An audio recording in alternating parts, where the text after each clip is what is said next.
हम इंसान इस धरती पर कहां से आए? धरती पर घूमने फिरने वाली लाखों प्रजातियों का जन्म कैसे हुआ?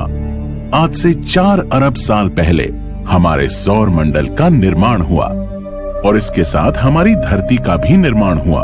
उस समय धरती 5000 डिग्री के तापमान में उबलता एक आग का गोला थी, जहां लावा के समंदर बह रहे थे। ऐसे समय में इंसान तो क्या, किसी सूक्ष्म जीव का होना भी संभव नहीं था। इस उबलते ग्रह को रहने लायक बनने में 1 अरब साल का समय लगा।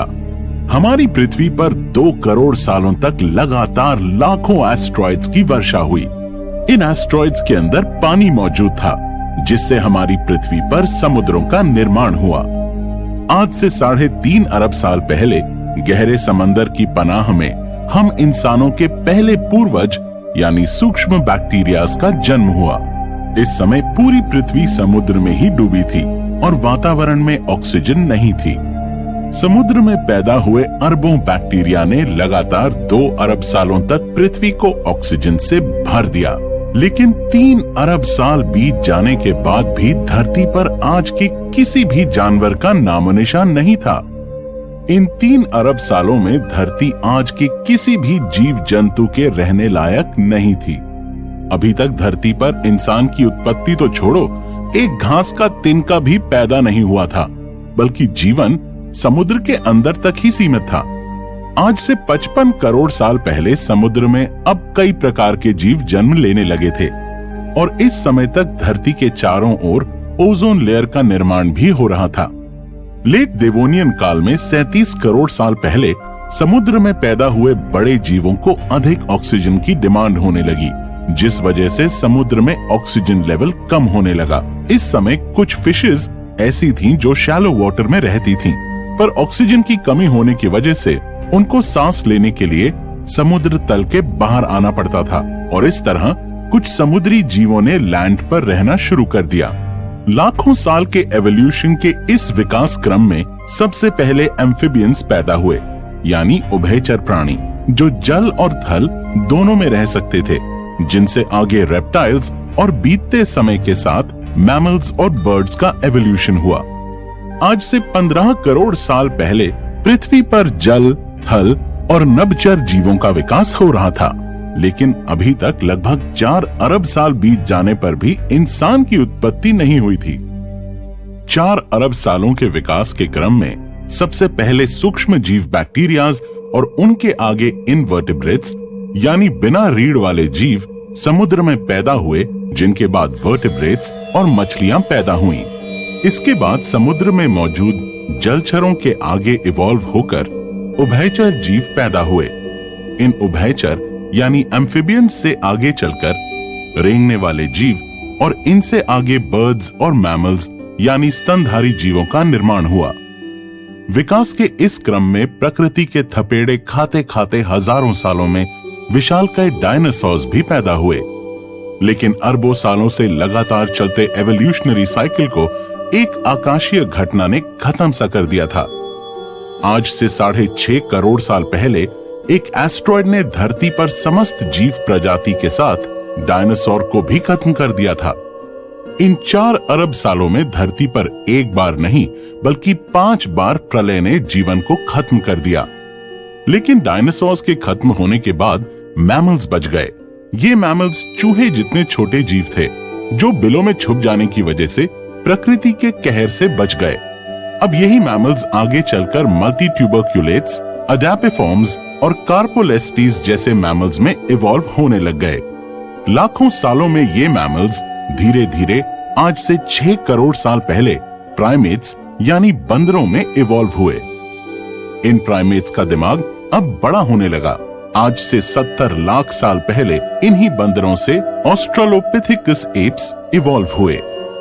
इस समय अफ्रीका की जमीन के टकराने से पहाड़ बने, जिनकी वजह से समुद्र में आने वाली हवाएं रुक गई थीं, सूखा पड़ गया था और इन एप्स ने खाने की तलाश करने के लिए 2 पैरों पर चलना शुरू कर दिया था, ताकि वो दूर तक देख सकें और खाने की तलाश कर सकें।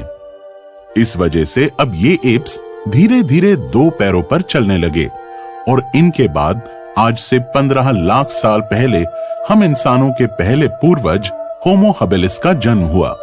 ये ऑस्ट्रेलोपिथेकस से ही इवॉल्व हुए थे। इनका ब्रेन साइज और बढ़ गया था और ये स्टोन टूल्स बनाकर यूज किया करते थे। आगे इन्हीं से इवॉल्व होकर होमो इरेक्टस का जन्म हुआ, जो होमो हबिलिस से और अधिक इंटेलिजेंट थे। ये इंसान की पहली स्पीशीज थी जो अफ्रीका से माइग्रेट होकर बाकी कॉन्टिनेंट्स में चली गई। यही वजह थी कि इंसानों की ये स्पीशीज नए वातावरण में रहने की वजह से आगे और इवॉल्व होने लगी। आज से 4 लाख साल पहले इंसानों की एक नई प्रजाति होमो निएंडरथाल्स की उत्पत्ति हुई, जो होमो इरेक्टस से काफी इंटेलिजेंट थे और आज के इंसानों की तरह अधिक दिखाई देते थे। वहीं पर आज 3 लाख साल पहले इसी समय तक हम इंसानों की आधुनिक प्रजाति यानी होमो सेपियंस भी पैदा हो गई थी, जिसने अभी तक बोलना, कपड़े पहनना आदि नहीं सीखा था। इंसानों की दूसरी प्रजाति निएंडरथाल्स एक ऐसी प्रजाति थी जो एक्सट्रीम कोल्ड में रह सकती थी। इन सब से अलग हम होमो सेपियंस काफी इंटेलिजेंट और भाषा में विकसित थे। ये आइस एज का समय था। इंसानों की इन दोनों प्रजातियों ने आइस एज में आग का प्रयोग करते हुए और सोशल गैदरिंग करते हुए आइस एज को सर्वाइव कर लिया था। लेकिन कुछ कारणों से निएंडरथाल प्रजाति आइस एज के अंतिम समय को सर्वाइव नहीं कर पाई और अंत में इंसानों की इतनी सारी प्रजातियों में हम मॉडर्न ह्यूमंस ही सर्वाइव कर पाए। हम इंसानों की और भी कई प्रजातियां इस बीच पैदा हुई थीं, जो अनेक कारणों से लुप्त हो गईं। उदाहरण के तौर पर 1 लाख साल पहले इंसानों की एक स्पीशीज होमो फ्लोरेंसिस भी पैदा हुई थी, जिसे हॉबिट स्पीशीज भी कहा जाता था। इनकी हाइट काफी कम होती थी, लगभग 3.5 फुट यानी 1 मीटर। इंसानों की ये प्रजाति भी कई एनवायरमेंटल फैक्टर्स की वजह से सर्वाइव नहीं कर पाई, लेकिन हम होमो सेपियंस अपने तेज दिमाग की वजह से लगातार सर्वाइव करते गए।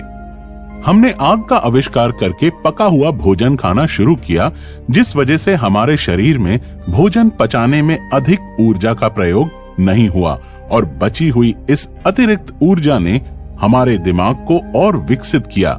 इस अतिरिक्त ऊर्जा की वजह से धीरे धीरे हमारे दिमाग का और अधिक विकास होने लगा। अभी तक इंसान धरती पर अवस्त्र घूमते थे। इसके बाद जैसे जैसे समय बीतता गया, हमने भाषा का आविष्कार किया, कपड़े पहनना और चित्रकारी करना भी सीखा।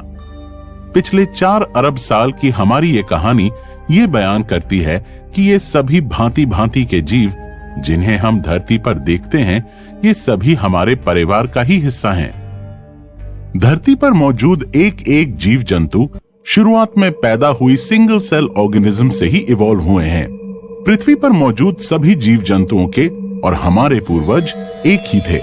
कहीं ना कहीं हम इंसान इन सब जीव जंतुओं से अलग नहीं, बल्कि हम इनका हिस्सा हैं।